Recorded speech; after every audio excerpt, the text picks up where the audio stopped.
بسم اللہ الرحمن الرحیم۔ السلام علیکم، کیسے ہیں آپ سب لوگ؟ میں امید کرتا ہوں آپ سب لوگ خیریت سے ہوں گے، ٹھیک ٹھاک ہوں گے۔ آج ہم ناول مداری کی ایک اور نئی ایپیسوڈ پڑھنے جا رہے ہیں۔ شروع کرتے ہیں ناول مداری کی ایک اور ایپیسوڈ۔ ہر بار کچے راستے پر دھول کا ایک ویسا ہی غبار اٹھتا تھا جیسا کہ پہلے ایٹم بم کے دھماکے میں ہیروشیما سے اٹھا تھا۔ شیشے بند کرنے کے بعد گرمی سے میرا برا حال تھا، مگر ہوا کے ساتھ آنے والی گرد میرے پھیپھڑوں میں پہنچ جاتی تو شاید میرا سانس رک جاتا۔ پھر ایک جگہ چانک ریوڑ سے الگ ہو کے دوڑنے والی شوخ بکری گاڑی کے سامنے آ گئی۔ گاؤں کی بھینس جیسی الڑ مٹیار نے اسے ڈھیلا کھینچ کے مارنا نہیں مر جائے، اس نے چیخ کے کہا۔ بکری زکند لگا کے نکل گئی۔ ڈھیلا ونڈا اسکرین پر لگا اور بکھر گیا۔ میں نے خدا کا شکر ادا کیا کہ معصوم چرواہی کے ہاتھ میں پتھر نہیں تھا۔ کچھ آگے جا کے مجھے مرغیاں لے جانے والا ایک ٹرک نظر آیا اور پہلا پولٹری فارم ملا۔ آگے ایک وسیع علاقے میں فارم تھے جو سینکڑوں ایکڑ رقبے پر پھیلے ہوئے تھے۔ یہاں لیچی اور امرود کے باغات بھی تھے، جس سے ماحول کی قدرتی شادابی میں کئی گنا اضافہ ہو گیا تھا۔ باغات و فارم کے مالکوں نے یہاں ذاتی استعمال کے لیے چھوٹے بڑے مکان اور کوٹھیاں بھی بنا رکھی تھیں۔ وہ یہاں رہتے نہیں تھے، لیکن کبھی کبھار فیملی کے ساتھ آ کے یہاں پکنک ضرور منائی جا سکتی تھی۔ یہاں ٹیوب ویل تھے اور انہیں چلانے کے لیے بجلی بھی فراہم کی گئی تھی۔ جیسا کہ مجھے بعد میں معلوم ہوا کہ یہ سب فارم شہر کے بڑے بیوروکریٹ، صنعت کاروں اور تاجروں کے تھے۔ شہری زندگی کے اعصاب پر اثر انداز ہونے والی شب و روز کی تگ و دو، پرشور اور ہنگامہ پرور مصروفیت اور آلودگی سے گھبرا کے بھاگنے والوں کے لیے حسن فطرت کا احساس دلانے والی یہ پرسکون اور خاموش جگہ بہترین پناہ گاہ تھی اور ایک محفوظ عشرت گاہ بھی۔ میلوں تک پھیلے ہوئے اس علاقے میں سڑکوں کا جال سا بچھا ہوا تھا، جن پر جگہ جگہ پرائیویٹ روڈ یا یہ اشارے عام نہیں ہے کہ سائن بورڈ لگے نظر آتے تھے۔ بیشتر فارم چار دیواری کے اندر تھے اور ان کے گیٹ بند تھے۔ کسی سڑک پر مجھے کوئی بتانے والا بھی نظر نہیں آ رہا تھا۔ پھر ایک فش فارم کے باہر مجھے دو گاڑیاں نظر آئیں۔ ان کے ڈرائیور بونٹ سے ٹیک لگائے کھڑے تھے۔ میرے سوال پر ایک نے تو نفی میں سر ہلا کے لا علمی کا اظہار کیا، مگر دوسرا میرے لیے خضر راہ ثابت ہوا۔ آپ بہت آگے ہو جناب، میں آپ کو راستہ سمجھاتا ہوں۔ اس کے سمجھانے سے مجھ پر واضح ہوا کہ میں نے مین روڈ پر غلط جگہ گاڑی موڑ لی تھی۔ اگر میں 2 کلومیٹر آگے جاتا تو مجھے ایک دائرے میں کئی میل کا چکر نہ کاٹنا پڑتا اور سارے فروٹ فارم، فش فارم ملاحظہ کیے بغیر بھی میں براہ راست وہاں پہنچ جاتا جہاں صرف پولٹری فارم تھے۔ اب واپس اسی راستے پر جانے سے بہتر ہوگا کہ میں ایک اور دائرے میں گھوم کے مخالف سمت تشریف لے جاؤں۔ یوں انگریزی میں 8 کا ہندسہ بناتے ہوئے اصل سے 4 گنا مسافت طے کرنے کے بعد منزل مقصود پر پہنچ جاؤں گا، جہاں میں صراط مستقیم پر چل کے 1 گھنٹہ پہلے پہنچ سکتا تھا۔ مجھے سخت کوفت ہوئی۔ اس وقت میرے لیے ہر لمحہ اہم تھا اور میں نے اپنی حماقت سے پورے 60 منٹ یا 3600 سیکنڈ ضائع کر دیے تھے۔ سفر کے اگلے مرحلے میں ہی میرے بھٹک جانے کا امکانات خاصے روشن تھے، مگر نقطۂ آغاز سے سفر کو پھر شروع کرنے کا خیال زیادہ حوصلہ شکن لگتا تھا۔ چنانچہ میں نے خضر راہ سے پتہ دوبارہ سمجھا اور ان ہدایات کو اپنے دماغ کے کمپیوٹر میں بڑی احتیاط سے ڈال دیا۔ اگلے 20 منٹ تک میں راستے کی ساری نشانیاں غور سے دیکھتا گیا۔ ویسے تو اپنے علامہ اقبال صاحب فرما گئے ہیں کہ کیا کیا خضر نے سکندر سے، اب کسے رہنما کرے کوئی، مگر میرے لیے خضر کو الزام دینا بھی مشکل تھا، کیونکہ جغرافیہ کو سمجھنے میں اپنی لیاقت کا مجھے بخوبی اندازہ تھا۔ جغرافیہ نے تو کولمبس کو بھی دھوکہ دیا تھا، اسے جانا تھا انڈیا مگر پہنچ گیا امریکہ۔ چنانچہ پرل پولٹری پروڈکٹ کی بجائے میں بھی کسی مچھر مار کوائل بنانے کی فیکٹری میں پہنچ جاتا تو مجھے تعجب نہ ہوتا۔ گاڑی کے فیول میٹر کی سوئی مجھے الگ ڈرا رہی تھی۔ راستے میں پیٹرول نہ ڈلوانے کی غلطی مجھے بہت مہنگی پڑ سکتی تھی۔ یہ ہو سکتا تھا کہ منزل مقصود سے پہلے ہی گاڑی جواب دے جائے اور مجھے باقی سفر جوتیاں چٹخائیں طے کرنا پڑے، اور ایسا ہو جاتا تو میری بدقسمتی کی انتہا نہ ہوتی۔ بے شک آغاز بہت حوصلہ افزا تھا، مگر اب آثار کچھ اچھے نہیں تھے۔ آگے دیکھیے ہوتا ہے کیا، ہونے کو بہت کچھ ہو سکتا تھا۔ مثلاً یہ ایک ٹائر فلیٹ ہو جائے اور جب میں اسے بدلنے کے لیے گاڑی کو بڑی محنت سے جیک پر اٹھاؤں تو یہ لرزہ خیز انکشاف ہو کہ اسپیئر ویل تو ہے ہی نہیں، یا ہے تو پہلے سے پنکچر رکھا ہوا ہے۔ شبنم کو غائب ہوئے پورے 2 گھنٹے بیت چکے تھے۔ میں اتفاقات کی رہنمائی پر بھروسہ کرتے ہوئے یہاں تک آ گیا تھا، لیکن کسی کامیابی کے یقین سے دل کو بہلانا خود فریبی کے مترادف ہوتا۔ میرے اندازے اور ان اندازوں کی بنیاد پر اخذ کردہ نتائج غلط بھی ہو سکتے تھے۔ کوئی ملک رب نواز جیسا مجرم ایسا اناڑی نہیں ہوتا کہ اپنے جرم کے واضح اور آسان سراغ چھوڑ جائے۔ غلطی اس سے غرور میں سرزد ہو جاتی ہے، اسے اپنی دولت اور اثر رسوخ کی طاقت کے ناقابل تسخیر قلعے پر ناز ہے۔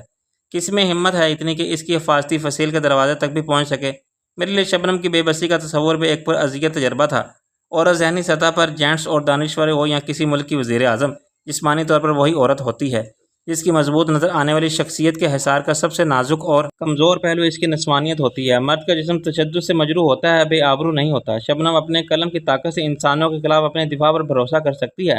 بھوکے ہوشناک بھیڑیوں کے غول کی بربریت کے سامنے میرے ان ڈپریشن میں مبتلا کرنے والے خیالوں کا سلسلہ اچانک ایک موٹر پر نظر آنے والے پرل پولٹری پروڈکٹ کے سائن بورڈ سے ختم ہو گیا۔ اس کے ٹریڈ مارک کو ایک دائرے میں 3 P لکھ کے واضح کیا گیا تھا۔ اس سے دونوں مطلب نکالے جا سکتے تھے۔ پولٹری فارم کا مالک پیپل پارٹی کا حامی اور لیڈر یا کارکن تھا۔ اس نے پاکستان پیپل پارٹی کی تصدیق کے لیے پرل پولٹری پروڈکٹ کا نام اختیار کیا تھا۔ کہ وہ پارٹی کہاں ایک مرغی خانہ ہے۔ یہ بھی ہو سکتا ہے کہ پولٹری فارم 1947 سے پہلے بھی موجود ہو، جب پیپلز پارٹی کا وجود ہی نہیں تھا۔ پولٹری فارم کے وسیع رقبے کے گرد تقریباً 8 فٹ اونچی دیواری تھی۔ حفاظتی انتظامات کو مزید مؤثر بنانے کے لیے اسی فصیل کے اوپر کانٹے دار تار لگائے گئے تھے۔ 4 فٹ اونچی باڑ کے 8 تاروں کو باہر کی طرف جھکے ہوئے اینگل آئرن کے کھمبے سہارا دیتے تھے۔ ہر کھمبا شاید 10-12 فٹ کی دوری پر تھا اور اوپر سے ایسے مڑا ہوا تھا جیسے اسٹریٹ لائٹ کا حصہ پول سے الگ نظر آتا تھا۔ کسی مرغی خانے میں یہ انتظامات یقیناً شک پیدا کرنے کے لیے کافی تھے۔ میں نے نہ جانے کتنی مرغی خانے دیکھے تھے جن کے گرد کچھ بھی نہیں تھا، صرف کھلی زمین تھی۔ زمین کی حد بندی مقصد ہو تو ایک عام سی دیوار یا باڑ بھی کافی ہوتی ہے۔ آخر کسی مرغی خانے کو چوروں ڈاکوؤں سے کیا خطرہ ہو سکتا ہے؟ مرغی خانے کا فولادی گیٹ بھی کسی آرمی انسٹالیشن یا ورکشاپ کے گیٹ جیسا تھا، 8 فٹ اونچا اور ٹھوس۔ اس میں آمد و رفت کے لیے ایک چھوٹا گیٹ تھا، مگر وہ بھی اندر سے بند تھا۔ باہر کی طرف کرسی پر ایک شخص ملیشیا کی شلوار قمیض پہنے ہوئے اپنی گود میں ایک ریپیٹرز رکھے بیٹھا ہوا تھا۔ میں اس کے سامنے سے گزرنے لگا تو اس نے مجھ پر ایک اچنتی سی نگاہ ڈالی۔ وہ چوڑے چہرے والا پٹھان اپنی پتیلی ہوئی گنسی سیاہ داڑھی اور کانوں سے نیچے تک آنے والے بالوں، اپنے مضبوط تن و توش اور عقابی آنکھوں سے خطرناک اور شفاق لگتا تھا۔ اچانک گیٹ پورا کھل گیا۔ اس کے دونوں پٹ سلائڈنگ تھے اور کھسک کر اندر کی دیوار کے پیچھے غائب ہو جاتے تھے۔ مجھے پٹ کو دھکیلنے والا کوئی دکھائی نہ دیا۔ اس میں نے اندازہ کیا کہ انہیں سوئچ دبا کے کھولا اور بند کیا جاتا ہے اور اس کا کنٹرول شاید اندر کے کسی ذمہ دار شخص کے پاس ہوگا۔ ایک نظر میں اندر کا پورا منظر میرے سامنے آ گیا۔ گیٹ کے 150-200 فٹ تک سیمنٹ کا پختہ راستہ تھا جو مرغی خانے جیسی ایک بیرک پر ختم ہوتا تھا۔ اسی راستے پر مرغیوں کے پنجروں سے لدا ہوا ایک ٹرک آہستہ آہستہ گیٹ کی طرف بڑھ رہا تھا۔ ٹرک نیلے رنگ کا تھا اور چھوٹا والا ٹرک تھا۔ اچانک میری گاڑی نے ایک جھٹکا لیا۔ پیٹرول کے آخری گھونٹ کو حلق سے اتارتے ہی اس کے انجن کو آخری ہچکی آئی اور گاڑی نے دم توڑ دیا۔ جس بات کا ڈر تھا وہی ہوگی۔ میری دعائیں اس حد تک قبول ہو گئی تھیں کہ میں منزل تک پہنچ گیا تھا، بلکہ الٹا فائدہ یہ ہوا تھا کہ مجھے یہاں رکنے کا 100% جینون بہانہ حاصل ہو گیا تھا۔ شک کی کوئی گنجائش ہی نہ تھی۔ تاہم میں نے نیچے اتر کے بونٹ کھولنا اور گاڑی کے رک جانے کا سبب تلاش کرنے کی اداکاری کرنا ضروری سمجھا۔ وجہ معلوم ہوتے ہی میں نے سر پر ہاتھ مارا اور بونٹ کو دھڑ سے نیچے گرا کے اپنی صورت پر مایوسی اور جھنجھلاہٹ کے جذبات طاری کر لیے۔ اہل وقت تک گیٹ تک پہنچ گیا تھا اور گارڈ اس کے پاس چیک کر رہا تھا۔ گن اس وقت پٹھان کے ہاتھ میں تھی اور پاس کے ساتھ وہ کن اکھیوں میری طرف بھی دیکھ رہا تھا۔ بہت محتاط رہتے ہوئے میں نے گیٹ کے اندر ایسے دیکھا جیسے کوئی اور دیکھتا۔ مرغی خانے کی تعمیر روایتی انداز میں ہوئی تھی۔ اس کی چھت مخروطی یعنی درمیان سے اٹھی ہوئی اور دونوں طرف ڈھلان تھی، مگر اس چھت کے موسمی حالات کی ضرورت کے مطابق نہیں بنایا گیا تھا۔ عام مرغی خانوں کی چھت پختہ نہیں بنائی جاتی تھی۔ اس پر گھاس پھوس سرکنڈے وغیرہ بچھا کے گارے بھوسے کی چھت ڈالنے کا مقصد یہ ہوتا ہے کہ چھت کے نیچے گرمی اور سردی کا اثر کم سے کم پہنچے، لیکن یہاں مجھے پورا اسٹرکچر آرسی کا نظر آ رہا تھا۔ کھلے گیٹ کے اندر ہی رک جانے والے ٹرک کے ڈرائیور اور گیٹ کیپر نے نہ جانے کس بات پر تکرار جاری تھی۔ میں گیٹ سے کچھ فاصلے پر رک کے انتظار کرتا رہا اور سرسری نگاہ سے اندر کا جائزہ بھی لیتا رہا۔ مجھے رئیس کے ابھی تک نہ پہنچنے پر حیرانی نہیں تھی۔ اس کے ذمے میں نے ایک مشکل کام لگا دیا تھا۔ اسے پیٹرول پمپ کے ملازم کو اپنے ساتھ لے کر آنا تھا اور یہ تو صاف ظاہر تھا کہ طاقت کا استعمال ناگزیر ہوگا، لیکن دن دہاڑے ایک جوان آدمی کو پیٹرول پمپ سے گن پوائنٹ پر اغوا نہیں کیا جا سکتا تھا۔ وہاں 2-4 گاڑیاں ہر وقت موجود رہتی ہیں، ان میں سے کوئی بھی اغوا کرنے والوں کا تعاقب کر سکتی ہیں اور کسی مصروف سڑک پر فرار کا راستہ اچانک ٹریفک جام یا سگنل بند ہو جانے سے مسدود ہو تو سارا پلان چوپٹ ہو جاتا۔ مجھے رئیس کی معاملہ فہمی اور اس کے تجربے پر پورا بھروسہ تھا۔ اس نے زندگی میں ایسے کام بہت کیے تھے۔ اسے کچھ بتانے یا سمجھانے کی ضرورت نہیں تھی۔ یہ کام اکیلے آدمی کے بس کے بہرحال نہیں تھا۔ اب رئیس اپنے اپنے یار جیرے بلیڈ اور سابق تھانے دار فرید عباسی میں سے کس کو اپنے پلان میں شامل کرتا ہے؟ پیٹرول پمپ کے نوجوان ملازم کو کس بہانے سے دور بلاتا ہے جہاں کوئی دیکھنے سننے والا نہ ہو اور کسی کی مداخلت کا اندیشہ نہ ہو؟ یہ سب میں نے رئیس پر چھوڑ دیا تھا اور کچھ دیر ہو گئی تھی کہ مگر مجھے اس کی کامیابی کا یقین تھا۔ وہ کسی وقت بھی ایک فاتحانہ شان کے ساتھ گاڑی چلاتا ہوا نمودار ہو سکتا تھا اور اپنی مسکراہٹ سے بھی اعلان کر سکتا تھا کہ کام ہو گیا پیارے۔ گیٹ کیپر اور ٹرک ڈرائیور کے درمیان جھگڑا گیٹ پاس کے کسی غلط اندراج کا تھا۔ تاریخ بابو نے لکھی ہے۔ یارا اس نے غلط تاریخ لکھا ہے۔ 22 تاریخ کل ہوگا، آج 21 ہے۔ تم سمجھتا کیوں نہیں؟ خان تم مال چیک کرو، کریڈ کم زیادہ تو نہیں ہے؟ تاریخ سے تمہیں کیا؟ ڈرائیور بولا۔ سراج دین کیسا بات کرتا ہے؟ تم گیٹ کیپر نے میری طرف دیکھا تو میں نے اس کی تائید میں سر ہلایا۔ ابھی مالک ہم کو پکڑے گا کہ مال کیسے نکل گیا آج؟ یا میرے مولا، اس پٹھان کے مغز میں تو سچ مچ وٹا ہے۔ ڈرائیور نے سر پر ہاتھ مارا۔ تاریخ ٹھیک کر لو، تم خود 21 کر لو۔ اس نے نفی میں سر ہلایا۔ ہم کچھ نہیں کرے گا، ہم بابو فیروز کو بتائے گا۔ تم واپس جاؤ، ٹرک ادھر چھوڑ کے دوسرا پاس لاؤ۔ پٹھان چوکیدار نے گیٹ پر لگا ہوا انٹر کام اٹھا لیا۔ میں نے ڈرائیور سے کہا، یار اتنی دیر میں تو تم تاریخ بدلوا لاتے، کیا خام خواہ بحث کر رہے ہو اس سے؟ یہ سمجھنے والا نہیں ہے۔ یہ بات میں نے ڈرائیور سے بڑے دوستانہ انداز میں ایسے کہی تھی کہ ڈرائیور کچھ نہ سنے۔ وہ اب انٹر کام پر بابو فیروز سے لڑ رہا تھا کہ 22 کا مال 21 تاریخ کو باہر نہیں جا سکتا۔ وہ نہ تو خود تاریخ بدلے گا، نہ ڈرائیور کو بدلنے دے گا۔ یہ تو جال سازی ہوگی۔ اگر کل کو ڈرائیور نے خود 40 کی جگہ 46 کریٹ کر دیے، 0 کا 6 بنا دیا، پھر گیٹ پھر بند ہو گیا، ڈرائیور ٹرک کو وہیں چھوڑ کے دوسرا گیٹ پاس بنوانے گیا تو میں نے پٹھان چوکیدار کے اصولی موقف کی تائید کی۔ وہ خوش ہو گیا۔ وہ تمہاری گاڑی خراب ہو گیا ہے؟ پٹھان ڈرائیور نے مجھ سے پوچھا۔ ادھر کوئی مستری نہیں ہے؟ میں نے کہا خان صاحب پیٹرول ختم ہو گیا ہے گاڑی میں۔ اس نے افسوس سے سر ہلایا۔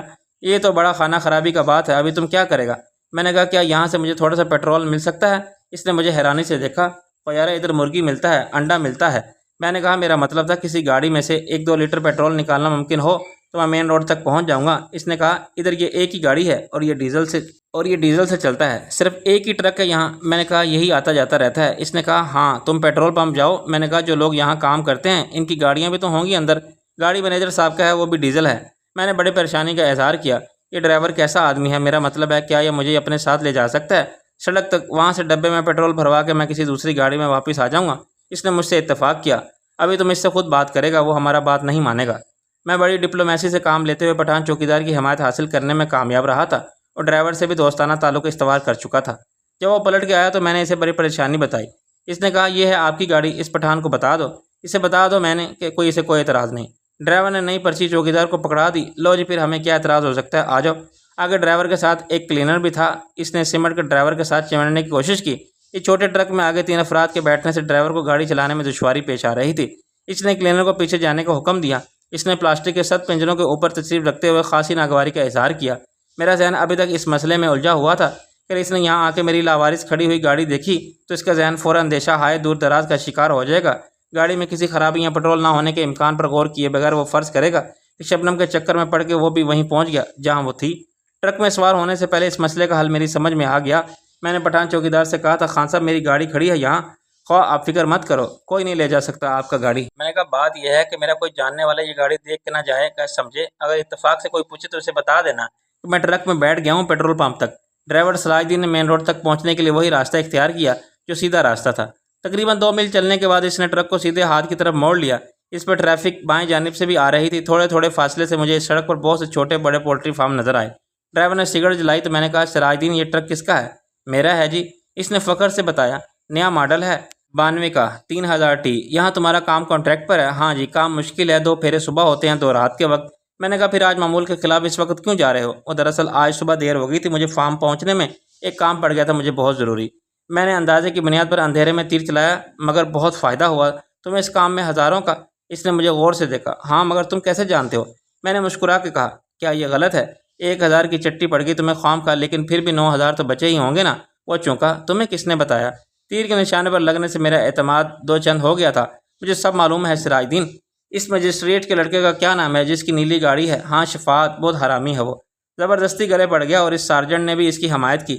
تم موجود تھے وہاں، دیکھ رہے تھے سب؟ کیا تم اخبار والے ہو؟ میں نے کہا نہیں، میں شرلاک ہومز کا پاکستانی ایڈیشن ہوں۔ تم جانتے ہو شرلاک ہومز کو؟ بڑا زبردست جاسوس ہے، میں مرید ہوں اس کا۔ میں نے بڑی محنت سے سراغ لگایا اور دیکھ لو تو میں تلاش کر لیا۔ تمہارا پیچھا کرتے کرتے میری گاڑی میں پیٹرول ختم ہو گیا۔ اس کی صورت پر غصے اور جھنجھلاہٹ کے آثار عیاں ہو گئے۔ وہ چلا کے بولا مگر کیوں پیچھا کیا تم نے میرا؟ میں نے دوسری طرف دیکھتے ہوئے کہا اپنے ملک رب نواز صاحب کی خیریت پوچھنی تھی تم سے، کیا حال ہے اس کا؟ گالی اتنی زبردستی کہ ڈرائیور کو جھٹکا سے لگا۔ مجھے کیا معلوم، میں نہیں جانتا کسی ملک رب نواز کو۔ مجھے بتاؤ تم کون ہو؟ میں نے اطمینان سے اپنا ریوالور نکال لیا۔ سراج الدین یہ جو چیز میرے ہاتھ میں ہے نا، اسے ریوالور کہتے ہیں اور یہ اصلی ہے۔ اس کی حالت غیر ہوگی، تم کیوں قتل کرنا چاہتے ہو مجھے؟ آخر کیا قصور ہے میں نے کہا سامنے دیکھنا چاہیے ڈرائیونگ کرنے والے کو۔ ایکسیڈنٹ ہو گیا تو تمہارے ساتھ میں بھی مارا جاؤں گا۔ میں ابھی مرنا نہیں چاہتا۔ میں بھی مرنا نہیں چاہتا۔ اس نے خشک لبوں پر زبان پھیری۔ یہ تو اچھی بات ہے۔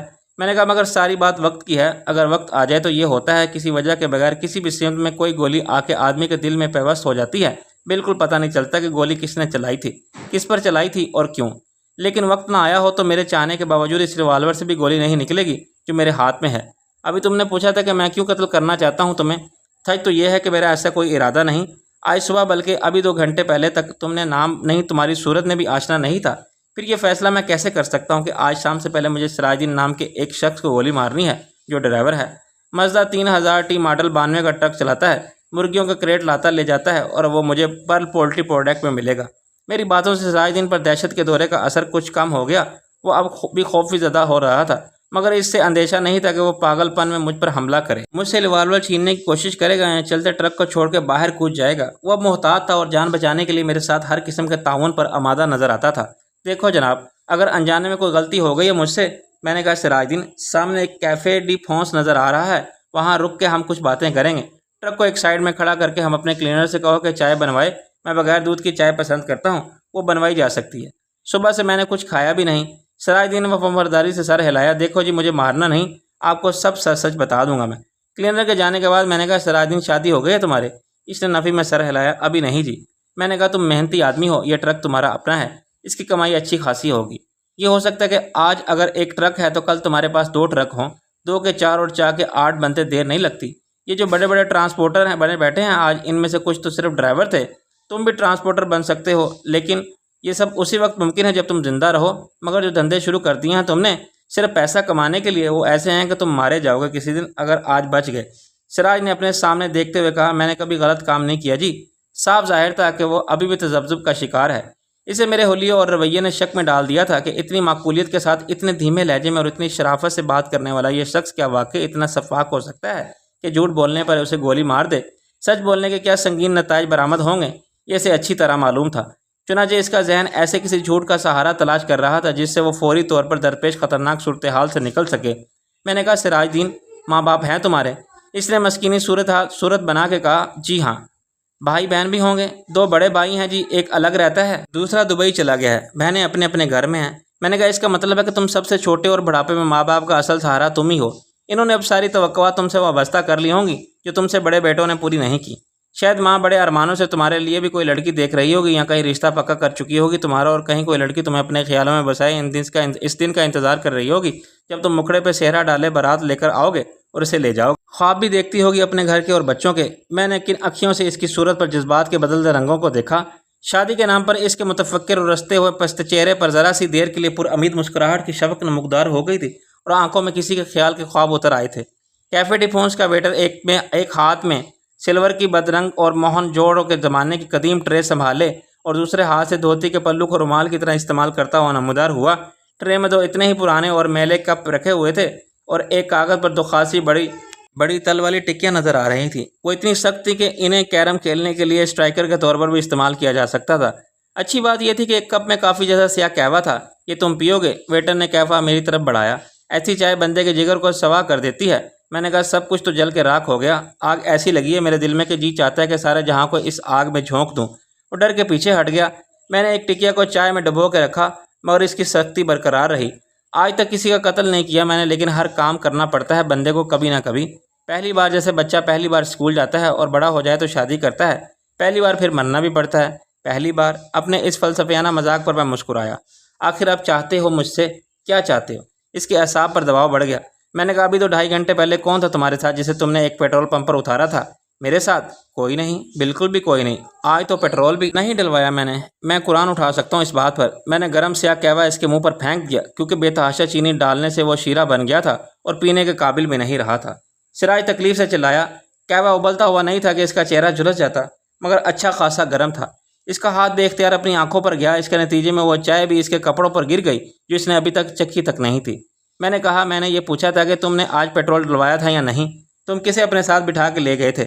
تمہارا ٹرک وہی چلا رہا تھا؟ پیٹرول پمپ پر اس نے ٹرک کو سرخ رنگ کی ایک چھوٹی سی تقریباً نئی سزوکی آلٹو کے ساتھ کھڑا کیا تھا۔ اس نے ایک لڑکی پیٹرول ڈلوا کے بیٹھ رہی تھی یا بیٹھ چکی تھی۔ بہت خوبصورت لڑکی تھی، تم نے بھی دیکھا ہوگا اسے، جو ٹرک چلا رہا تھا۔ وہ اترا، تم کھسک گئے، فوراً اس کی جگہ بیٹھ گئے اور ٹرک کو بھگانے کے لیے گئے تھے۔ کون تھا وہ شخص؟ اس کے حلق سے پھنسی پھنسی آواز نکلی۔ میں نہیں جانتا اسے جناب۔ بہت اچھی طرح جانتے ہو تم اسے، اور وہ تمہیں جانتا تھا۔ اس شخص نے 10,000 دیے تھے تمہیں، کس بات کے؟ کوئی سڑک پر ہاتھ کے اشارے سے کبھی بھی ٹرک روک کے ڈرائیور سے یہ نہیں کہتا کہ اگر تم مجھے فلاں جگہ اتار دو جو تمہارے راستے میں ہے تو میں تمہیں اس کے کام کے 10,000 نقد دوں گا۔ تم نے 10,000 لیے تھے اس سے یا نہیں؟ میں نے اچانک سخت لہجے میں غرا کے کہا۔ لیے تھے؟ کس کام کے؟ یقیناً وہ کوئی خطرناک کام تھا۔ اس کے بعد تم پیٹرول پمپ سے فرار ہوئے بڑی گھبراہٹ اور افراتفری میں۔ تمہیں سیدھے ہاتھ کی طرف سے آنے والے ٹریفک کے لیے رکنا بھی یاد نہیں رہا۔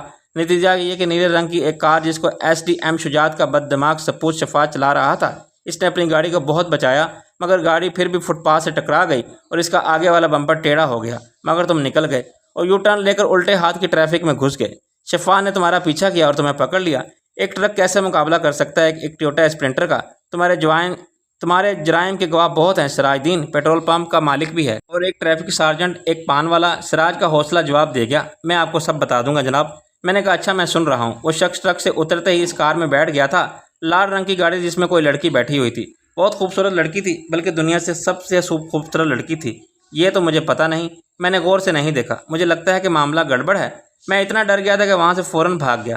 میرے لیے شک کی کوئی گنجائش نہ تھی۔ سراج نے آدھے سچ کا اعتراف کر لیا تھا جو میرے کام کا نہیں تھا، باقی آدھے سچ کو وہ عمدہ چھپا رہا تھا۔ اس کا کردار اغوا کے اس ڈرامے میں اس سے کہیں زیادہ اہم تھا، اتنا وہ ظاہر کر رہا تھا۔ 10,000 کی خطیر رقم کے بدلے میں اس سے کوئی بڑا کام لیا گیا تھا جو خطرناک بھی تھا اور شریک جرم سے رازداری کا متقاضی بھی تھا۔ سراج کو وہ بھروسے کے قابل سمجھتے تھے، اور اب سراج شامت اعمال سے پکڑا گیا تھا تو وہ ان کے اعتماد پر پورا اترنے کی پوری کوشش کر رہا تھا۔ وہ جانتا تھا کہ افشائے راز کا جرم ان کے نزدیک ناقابل معافی تھا۔ اس کے لیے اچانک آگے کنواں پیچھے خندق والی صورتحال پیدا ہو گئی تھی۔ میں نے ٹھنڈی سانس لے کر کہا، سراج، اگر تم نام کیوں بتانا چاہتے ہو اس شخص کا؟ تمہیں تو سب معلوم ہے کہ وہ کہاں رہتا ہے، کیا کرتا ہے۔ اس کے کچھ کہنے سے پہلے ہی دھوتی سے ناک صاف کرتا ویٹر نمودار ہو گیا۔ اس نے غور سے سراج کی صورت کو دیکھا لیکن کچھ بولا نہیں۔ میں نے اسے 10 کا نوٹ پکڑا دیا، بقایا اس کلینر کو دے کے فوراً واپس بھیجو، وہ تو بیٹھا ہے اوپر۔ ویٹر نے مجھے مطلع کیا اور واپس لوٹ گیا۔ میں نے سراج کو ریوالور سے اشارہ کیا، میرا خیال ہے کہ یہاں سے ہم آگے نہیں واپس جائیں گے۔ واپس کس لیے؟ اس نے کچھ تیز ہو کے کہا، تم ایسے حکم نہیں دے سکتے مجھے، بکواس بند کرو اور چلو۔ میں نے ریوالور لہرا کے کہا۔ اس نے اپنا ایک ہاتھ چابی کی طرف بڑھایا جو اگنیشن سوئچ میں لٹک رہی تھی، اور پھر اچانک مجھ پر جھپٹ پڑا۔ اسے یقین ہوگا کہ اس ایک لمحے میں میرا دھیان اس کی طرف نہیں ہوگا، وہ مجھ سے ریوالور چھین لے گا اور بازی پلٹ جائے گی، مگر خود مجھے بہت دیر سے اس لمحے کا انتظار تھا جب وہ مجھے غافل سمجھنے کی غلطی کرے۔ شدید اعصابی دباؤ میں وہ اپنی طاقت اور پھرتیلے پن پر بھروسہ کرتے ہوئے جان کی بازی لگانے کا خطرہ مول لے، اس کے لیے نجات کی اس کے سوائے کوئی صورت نہیں رہی تھی۔ میں نے پیچھے بنتے ہوئے اپنی کوہنی موڑ کے اس کے نر خرے پر ماری۔ اس وقت وہ آگے میری طرف جھکا ہوا تھا۔ اس وار سے سراج کی آواز ہی نہیں، سانس بھی رک گئی تھی۔ کوہنی کے ساتھ ہی میرا دوسرا ہاتھ بھی حرکت میں آیا اور ریوالور اس کے سر کے پچھلے حصے پر لگا۔ وہ بے حس ہو کے اسٹیئرنگ پر گرا اور پھر میری طرف سر کرنے لگا۔ میں اطمینان سے اتر کے اور ٹرک کے آگے سے گھوم کے دوسری طرف آیا۔ میں نے سراج کو آگے اپنی جگہ دھکیلا اور خود اس کلینر کی جگہ بیٹھ گیا۔ مخالف سمت میں منہ کیے اوپر بیٹھنے والے کلینر کو اقتدار کی اس تبدیلی کا بالکل پتہ نہیں چلا کہ ٹرک کی باغ دوڑ کسی اور نے سنبھال لی ہے۔ جب میں نے ٹرک کا انجن اسٹارٹ کر کے اور اس کی واپسی کے لیے موڑا تو وہ حیران ہوا۔ اس نے آگے ڈرائیور کی طرف جھک کے اور چلا کے کوئی سوال کیا جو میری سمجھ میں نہیں آیا۔ میں نے جواب میں چلا کے کہا، اوے حامد کی پگڑی محمود کے سر پر رہ گئی ہے، چپ کر کے بیٹھ۔ ظاہر ہے کلینر کے سمجھ میں کچھ نہیں آیا ہوگا، اس نے سمجھا ہوگا کہ کوئی چیز رہ گئی ہے۔ الفاظ کو سننے میں شاید اس کے کان دھوکہ کھا گئے ہیں۔ ٹرک کو ڈرائیور بے شک لے جائے اپنے سسرال، اس کی کوئی ذمہ داری نہیں۔ کلینر نے واپسی کا اسباب جاننے کے لیے مزید کوئی سوال نہیں کیا۔ واپسی کا راستہ وہی تھا۔ تقریباً 2 کلومیٹر کے بعد میں نے ایک اجڑے ہوئے پولٹری فارم کی شکستہ اور کھنڈر ہو جانے والی بیرک دیکھی۔ اس کے پیچھے لے جا کے میں نے ٹرک روک لیا۔ 1 منٹ کے بعد میں نے ڈرائیور کو سیٹ پر سیدھا لٹا دیا اور خود نیچے اتر آیا۔ کلینر نے اوپر سے جھانک کے پوچھا، کیا ہوا جی؟ میں نے کہا، نیچے آ کے دیکھو، ڈرائیور کو کچھ ہو گیا ہے۔ وہ ٹرک کی سائڈ پر سے بگدر کی طرح زمین پر اتر گیا ہے۔ اگلے حصے کے دونوں کھلے دروازوں کے درمیان اس نے سیٹ پر ڈرائیور کو بے ہوش پڑا دیکھا تو چلانے لگا، استاد جی خیر تو ہے؟ استاد جی کیا ہو گیا تمہیں؟ میں نے کہا، اوے بیوقوف، بے ہوش آدمی کیسے جواب دے گا تمہیں؟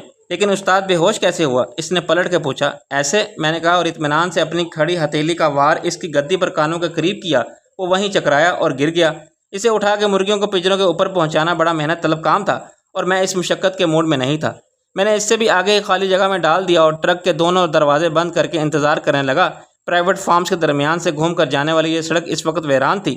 تقریباً 1 کلومیٹر کے فاصلے پر بنی 4 دیواری میں سے کسی فروٹ فارم کے درختوں کی شادابی نظر آ رہی تھی۔ آگے جہاں تک میری نظر دیکھ سکتی تھی، تھوڑے تھوڑے فاصلے پر بنائے گئے فارم اس غیر آبادی علاقے میں سرسبز جزیروں کی طرح دکھائی دیتے تھے۔ میں نے فارم ہاؤسز کے بیچ میں سے گزر کے پرل پولٹری پروڈکٹ تک پہنچا تھا جو میرے خیال میں 4-5 کلومیٹر کی مسافت پر تھا۔ رئیس کو بھی ادھر سے آنا تھا اور میری نظر بار بار گھڑی پر جاتی تھی یا راستے پر ٹھہر جاتی تھی کہ وقت گزرتا جا رہا تھا اور ابھی تک میں شبنم کے اغوا میں شریک ایک مجرم تک پہنچا تھا۔ اس کامیابی پر فخر لا حاصل تھا۔ جب تک شبنم کا سراغ نہ ملے، اس کی بحفاظت بازیابی یقینی نہیں ہو جائے، میرے لیے کچھ اور سوچنا بھی مشکل تھا۔ میرے ذہن میں وہی سوال تھے جو مایوسی کے اندھیرے میں اندھی چمگادڑوں کی طرح گشت کر رہے تھے اور چلا رہے تھے۔ وہ کہاں ہوگی؟ کس حال میں ہوگی؟ زندہ بھی ہوگی یا نہیں؟ میں اس تک رسائی کے لیے جو کچھ کر رہا تھا وہ صحیح ہے یا میں صرف اپنا وقت اور اپنی توانائی ضائع کر رہا ہوں؟ مجھے اب رئیس پر غصہ آنے لگا تھا۔ اس کو بہت پہلے پہنچ جانا چاہیے تھا۔ 2 گھنٹے پہلے میں نے اسے فون پر سب بتا دیا تھا۔ 1 گھنٹہ اگر اپنے گھر سے یہاں تک پہنچنے میں صرف ہو تو تب بھی 1 گھنٹہ اس کام کے لیے ملا تھا اسے۔ اس کے لیے کوئی مشکل کام نہیں تھا۔ وہ سیاسی بدماشی کے زمانے میں مخالفین کے کارکنوں کو انتخابی مہم کے دوران اٹھا کے لے جاتا تھا جو مسلح بھی ہوتے تھے اور خود بھی بڑے بدماش سمجھے جاتے تھے۔ پیٹرول پمپ کے ایک معمولی ملازم کو اغوا کرنا تو اس کے لیے بائیں ہاتھ کا کھیل ہونا چاہیے تھا۔ آخر اٹھانے والے شبنم کو ایسے اٹھا کے لے گئے کہ کسی کو پتہ نہیں چلا۔ شبنم کا خیال میری روح کا آزاد بن گیا تھا۔ میں جتنا اس کے تصور سے بچنے کی کوشش کرتا تھا، میرے ذہن میں اتنے ہی دہشت زدہ کرنے والے مناظر ایسے ٹھہر جاتے تھے جیسے VCR کی تصویر رک جاتی ہے۔ یہ سارے مناظر دکھ اور اذیت کے تھے، اس حد تک شرمناک تھے کہ میرا خون رگوں میں سرد پڑنے لگا تھا۔ پھر میں خود کو یقین دلانے کے لیے حاصل کوشش کرتا تھا کہ ملک ربنواز ایسا نہیں کر سکتا۔ اگر اس نے ایسا کیا تو میں کیا کروں گا؟ اسے قتل کر دوں گا، مگر کیا اسے صرف قتل کر دینے سے حساب برابر ہو جائے گا؟ اچانک میں نے رئیس کی پیجیرو کو دیکھا۔ وہ اسے سڑک پر دوڑتی آ رہی تھی جس پر میں نے ٹرک کو چلا کے لایا تھا۔ میں نے اپنے ذہن پر سوار کرب اور بے بسی کے عذاب کی شدت میں کچھ کمی محسوس کی۔ مجھے ڈرائیور کی جگہ رئیس کا چہرہ دکھائی دیا۔ پھر پچھلی سیٹ پر میں نے سونی کی ایک جھلک دیکھی۔ پیجیرو میرے قریب آ کے رک گئی۔ ہم آگے پیارے۔ میں نے اسے گالیاں دی۔ اتنی دیر کیوں لگی تجھے، سود کے بچے؟ یہ کوئی اتنا بڑا کام تو نہیں تھا، 2 گھنٹے ہو گئے مجھے انتظار کرتے۔ وہ نیچے اتر آیا۔ ابے یار، تو نے ہی کہا تھا کہ ہنگامہ نہیں کرنا، ورنہ قسم اللہ کی پیٹرول پمپ پر جتنے تھے سب کو اٹھا لاتے 2 منٹ میں۔ کہاں ہے وہ؟ میں نے پیچھے جھانک کے دیکھا۔ جواب میں سونی نے مسکرا کے نیچے دیکھا۔ وہاں اس کے قدموں میں پیٹرول پمپ کا ملازم خوف اور دہشت سے نیم جاں اور سہما ہوا پڑا تھا۔ اس کی پھٹی پھٹی آنکھیں اس کے ریوالور کی نالی پر جم کے رہ گئی تھی جس کا رخ اس کے سر کی طرف تھا۔ شاید اپنی زندگی میں اس نے کبھی اتنی نازک اور حسین لڑکی کے روپ میں موت کو اپنے اتنے قریب نہیں دیکھا ہوگا۔ سونی جتنا عرصہ ڈاکوؤں کے ایک گروہ میں رہی تھی، اس کام سے کہیں زیادہ خطرناک کام ایڈونچرز کے طور پر کرتی رہی تھی، اور اس معاملے میں شاید وہ رئیس سے اور ہم سب سے زیادہ تجربہ کار تھی۔ اس نے پیٹرول پمپ کے ملازم کے اوپر یوں اپنے پیر رکھ لیے تھے جیسے وہ آدمی نہیں فٹ میٹ ہے۔ میں نے کہا، اسے نکالو باہر۔ سونی نے اپنے پاؤں ہٹائے۔ میں نے سمجھا دیا اسے کہ جھوٹ نہیں بولے گا تو کل صبح روز کی طرح پیٹرول ڈالتا نظر آئے گا، ورنہ کہیں نظر نہیں آئے گا۔ رئیس بولا، دراصل اس کا انتظار کرتے رہے ہم پیٹرول پمپ کے ملازم باری باری دوپہر کا کھانا کھانے کے لیے جاتے ہیں، صرف آدھا گھنٹہ ملتا ہے انہیں۔ سامنے ایک ہوٹل ہے۔ میں نے کہا، تم کو کچھ بتایا اس نے؟ سونی نے اسے ڈانٹ کے کہا، چل اٹھ کے سیدھا بیٹھ جا اور جواب دے۔ لڑکا کانپتا اٹھ گیا۔ سر جی مجھے معاف کر دیں، میں نے جھوٹ بولا تھا، آپ سے غلطی ہوگی مجھ سے، مجھے معاف کر دیں۔ میں نے کہا، اچھا سچ اب بتا دو، پیٹرول پمپ پر کیا دیکھا تم نے؟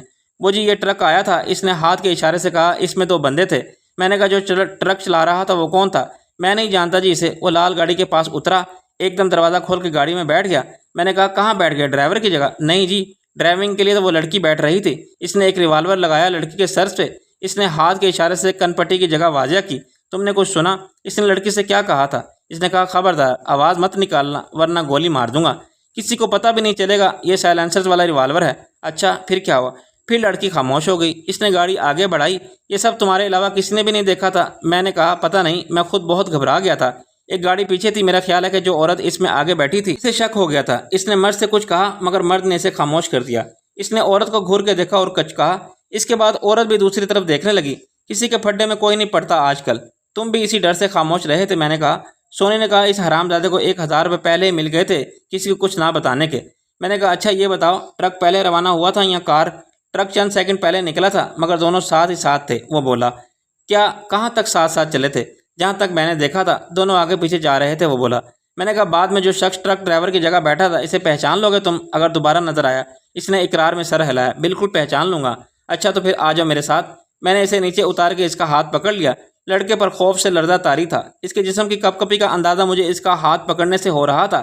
وہ ایک سیدھا سادہ بیوقوف سا لڑکا تھا۔ پیٹرول پمپ پر اس کی ملازمت کو محنت کی مزدوری ہی سمجھا جا سکتا تھا، جہاں وہ کبھی سارا دن اور کبھی ساری رات خون پسینہ بہا کے جو معاوضہ حاصل کرتا تھا، اس کا ایک ایک پیسہ حق حلال کی کمائی تھا۔ اس قلیل آمدی میں یقیناً اس کا گزارا نہیں ہوتا تھا ہوگا، لیکن وہ مجبور تھا۔ اس جیسے لاکھوں محنت کش مجبور تھے جو کروڑوں کے سرمائے سے پیٹرول پمپ کارخانے اور کاروباری ادارے چلا کے لاکھوں کا منافع حاصل کرنے والوں کے لیے انتھک مشقت کے کام کرتے تھے، مگر انہیں اپنی محنت کی مناسبت سے اس کا معاوضہ نہیں ملتا تھا۔ وہ صرف اپنی مجبوری کی قیمت لے سکتے ہیں۔ سرمایہ دار کا موقف اس معاملے میں دو ٹوک اور واضح تھا۔ کاروبار کا اخلاقیات سے کیا تعلق؟ حق محنت کے فارمولے کی بنیاد استحصال پر ہے، جو اوپر سے ہوتا ہے تو نیچے بھی ہوگا۔ کام چاہے 10,000 کا ہو، جب 2,000 میں ہوگا تو 3,000 کون نہیں بچائے گا؟ کوئی اور وہی کام 1,500 میں کرنے پر راضی ہو تو اس کی مرضی، 500 کی بچت جائز۔ پھر کوئی بھوکا مرتا 1000 میں مان جائے تو اسے رکھو، 500 پہ بچ جائے گی۔ مگر یہی مجبوری اور استحصال کا سلسلہ آدمی کو اتنا کمزور کر دیتا ہے کہ اس کے حلال اور حرام کی کمائی کے درمیان حائل فرق کو غیر اہم سمجھنے لگتا ہے، اور جب اسے موقع ملتا ہے تو اخلاقی اصول و مذہبی تعلیم اور قانون کے خوف کی دیوار بھی اسے غلط کام کرنے سے نہیں روک سکتی۔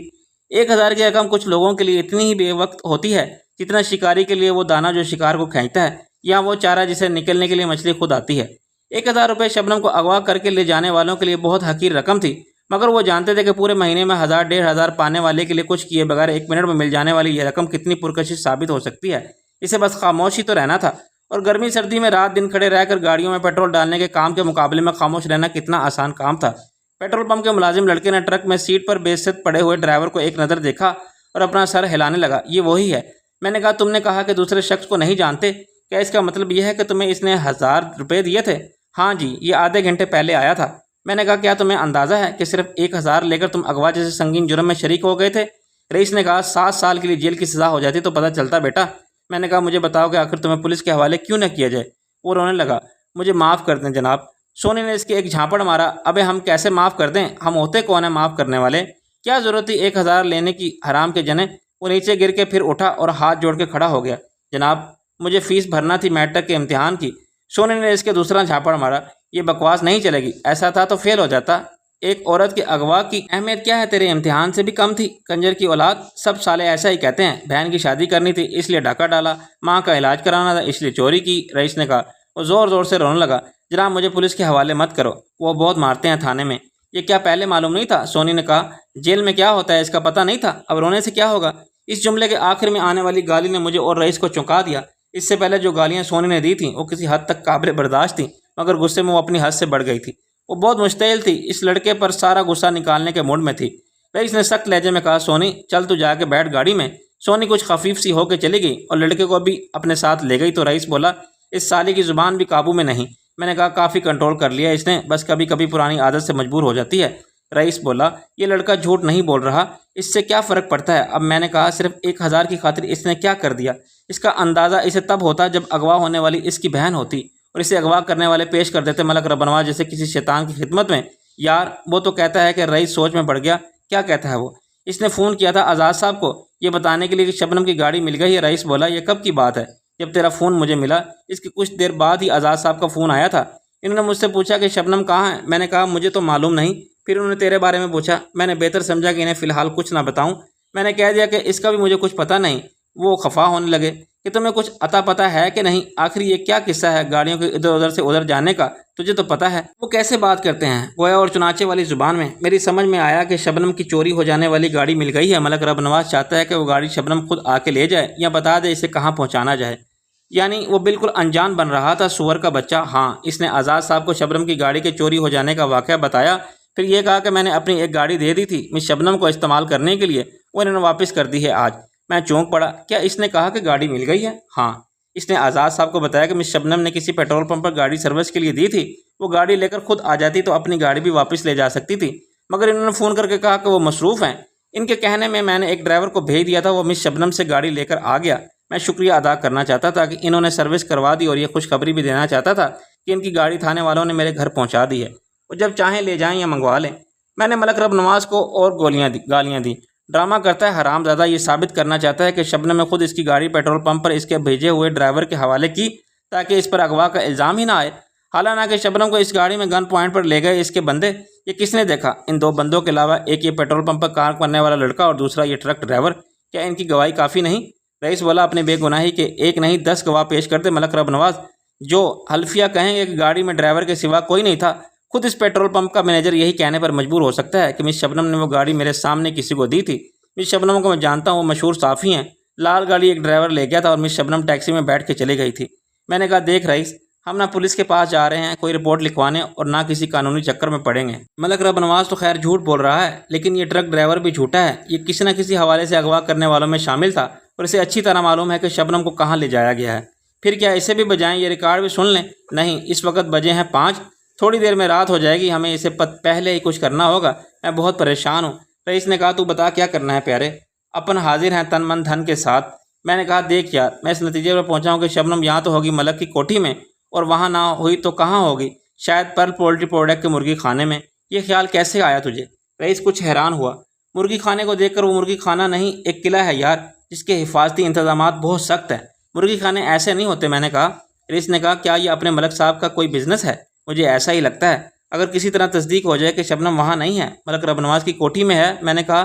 رئیس بولے یہ کون بتائے گا ہمیں؟ یہ فون کر کے معلوم کیا جا سکتا ہے، میرا مطلب ہے کوشش کی جا سکتی ہے کم سے کم۔ میں نے کہا۔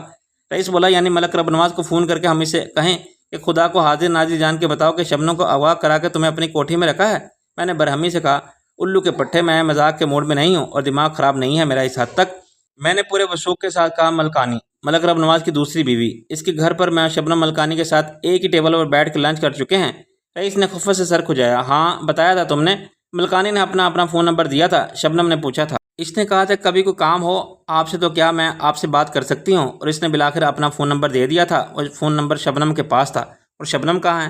وہ کیا کہتے ہیں فارسی میں کہ قاتل کو گائے نے کھا لیا، گائے کو قصاب لے گیا اور قصاب تو مر گیا۔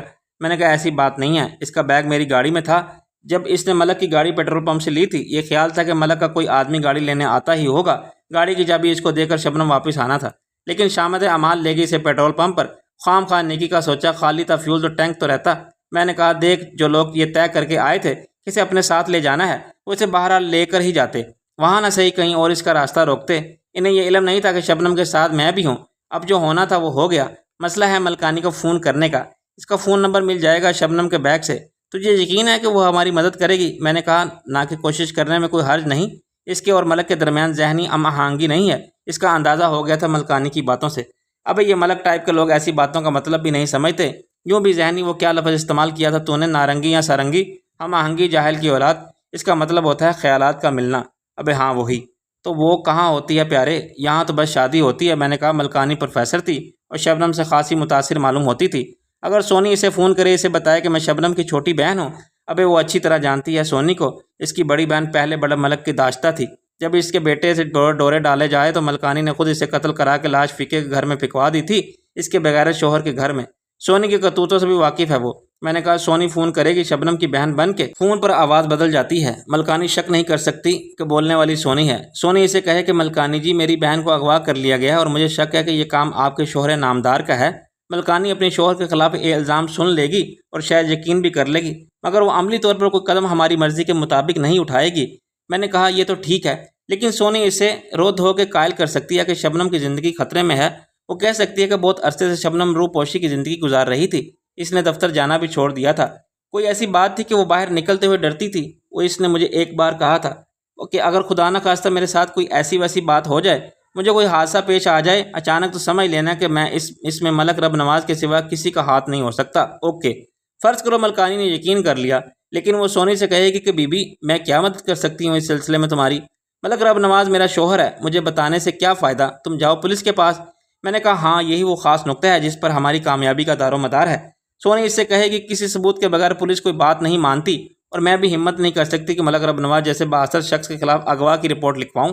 چاہیں تو ایک کام کر سکتی ہیں آپ، یہ دیکھ لیں کہ شبنم کو اسی کوٹھی میں تو قید کر کے نہیں رکھا گیا جہاں آپ رہتی ہیں۔ آپ لیے تصدیق کرنا کیا مشکل ہے؟ اگر اسے اغوا کرنے والے وہاں لے آئے ہیں تو آپ اس کو وہاں سے نکال بھی سکتی ہیں۔ تو تیرا کیا خیال ہے کہ وہ مان جائے گی؟ رئیس بولا۔ میں نے کہا ہاں، اگر اسے بتایا جائے کہ ملک رب نواز نے شبنم جیسی مشہور صحافی کو اغوا کر کے بہت بڑی غلطی کی ہے، اور یہ بات اخباروں والوں کو معلوم ہوگی تو کتنی بدنامی ہوگی خود آپ کی۔ اخبار والے خاموش تماشائی بن کے نہیں بیٹھیں گے، وہ حکومت کی ساری مشینری کو اوپر سے نیچے تک ہلا دیں گے۔ سوچیں اگر پولیس نے مجبور ہو کے آپ کی کوٹھی کا محاصرہ کر لیا اور خانہ تلاشی میں شبنم برآمد کر لی گئی تو ملک صاحب کا سیاسی مستقبل ختم ہو جائے گا۔ ملکانی سمجھدار ہے، وہ ایسا کر سکتی ہے کہ شبنم کو واقع نکال دے، ایک بہت بڑے مسئلے کا آسان حل سمجھ کے، اور شبنم وہاں نہ ہوئی تو وہ بتا دے گی۔ کس کو؟ کہاں بتا دے گی؟ رئیس بولا۔ میں نے کہا سونی پھر فون کر سکتی ہے اسے آدھے گھنٹے بعد۔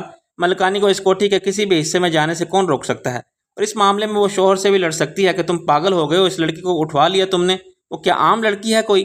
رئیس نے کہا چل پھر دیر کرنے سے کچھ حاصل نہیں۔ میں نے کہا تیری اس پیجاروں میں اضافی پیٹرول کے لیے ایک جیری کن ہوتا ہے؟ ہاں ہے، پیچھے لگا ہوا ہے۔ میں نے کہا پیٹرول بھی اس میں 30 مار خان آدھا ادھورا کام نہیں کرتا۔ گاڑی جتنا عرصہ کھڑی رہی تھی کھڑی رہی، اب ریڈی ہے تو بالکل ریڈی ہے، پھر تو کام بن گیا۔ ہم چلتے ہیں اور گاڑی لے آتے ہیں۔ میں نے پٹھان گارڈ سے کہا تھا کہ مجھے پیٹرول لانا ہے، اس کی اجازت سے اور ڈرائیور صاحب کی مرضی سے مجھے ٹرک میں لفٹ مل گئی تھی، تو تجھے کوئی بہت شریف آدمی سمجھے گا، مجھے پیٹرول پمپ سے یہاں تک چھوڑنے آ گیا، تو بس ایک نظر ڈال لینا اس مرغی خانے پر، مجھے تو وہاں معاملہ کچھ اور ہی لگتا ہے۔ رئیس میرے ساتھ چل پڑا۔ ہم سب ساتھ کیسے جا سکتے ہیں؟ میں نے کہا اچھا تو سراج دین ڈرائیور اور اس کے کلینر کو سنبھال، میں سونی کے ساتھ جاتا ہوں فون کرنے، اور فون ہوگا یہاں۔ میں نے کہا یہ VIP سمجھے جانے والے بڑے لوگوں کے پرائیویٹ فارم ہیں، جو ٹیلی فون کیا ٹیلی فون ایکسچینج لگوا سکتے ہیں، لیکن فون کرنے کی اجازت حاصل کرنا مشکل ہوگا۔ اس وقت یہاں صرف ملازم ملیں گے۔ اچھا میں چلتا ہوں، اب یار دیر مت کرنا۔ میں نے کہا تو خیال رکھنا ان دونوں کا، ایسا نہ ہو کہ الٹے لیٹنے کے دینے پڑ جائیں، ہوش میں آتے ہی وہ تجھے لٹا دیں اپنی جگہ۔ رئیس ہنسنے لگا۔ ان کی تو سونی نے کھڑکی سے جھانک کے کہا اب کس نے دی ہے گالی، صرف مجھ پر زور چلتا ہے سب کا۔ میں نے سونی کے ساتھ ڈرائیونگ سیٹ پر بیٹھ گیا۔ ہم تو سدھار نہیں سکے اسے، اب تم کو کرنا ہے یہ کام، لیکن خود تمہیں سدھرنے پر کون مجبور کر سکتا ہے؟ یہ بھی ایک غور طلب مسئلہ ہے۔ خدا جب توفیق دیتا ہے تو سب سدھر جاتے ہیں، وہ بولی۔ میں نے کہا بجا ارشاد، لیکن خدا نیت اور ارادے کو بھی دیکھتا ہے۔ خدا شراب کے نشے میں بے سود پڑے ہوئے آدمی کو جگا کے نہیں کہتا کہ چل بھائی اٹھ، میں تجھے توفیق دے رہا ہوں نیکی کی۔ پرائز بانڈ کا انعام بھی اسی کا نکلتا ہے جو پہلے ایک بانڈ تو خریدے۔ پیٹرول پمپ کے ملازم لڑکے نے میں نے ہما کے کہا اب ہم کہاں جا رہے ہیں جی؟ میں نے گاڑی کو سٹارٹ کر کے کہا تمہاری سسرال۔ سونی نے ریوالور سے اس کی ناک کو چھوا۔ زندہ رہنا چاہتا ہے تو بیٹھا رہ چپ کر کے، ورنہ ہم تیری لاش پھینک کے جائیں گے۔ وہ رونے لگا، مجھے جانے دے جی، بہت دیر ہو گئی ہے، میری ماں بہت پریشان ہوگی۔ پیٹرول پمپ والے اس گھر کے جا کے بتا دیں گے کہ تمہارا لڑکا کچھ بتائے بغیر چلا گیا ہے کہیں۔ میں نے گاڑی کو آگے بڑھایا۔ اپنے لیے یہ پریشانی تم نے 1000 میں خود خریدی ہے بیٹے، کچھ سبق تو ملنا چاہیے تمہیں۔ سونی نے مجھ سے پوچھا شبنم باجی مل جائیں گی نا؟ سونی کو مایوسی کی گرداب سے نکالنے کے لیے میں نے اپنے پریشانی پر جھوٹے اطمینان کی مسکراہٹ سجا لی۔ اتنا مایوس ہونے کی اور رونی شکل بنانے کی کیا ضرورت ہے؟ فارسی میں کہتے ہیں جو تلاش کرتا ہے وہ پا لیتا ہے۔ لوگ زمین میں تفیتے تلاش کرتے ہیں، سائنسدان کائنات کے سربستہ رازوں کی حقیقت تلاش کرتے ہیں۔ وہ تلاش کرتا ہے، سب کو اپنی منزل مل جاتی ہے، پھر شبنم کیوں نہیں ملے گی؟ اچھا میری بات دھیان سے سنو، ایک کام کرنا ہے تمہیں۔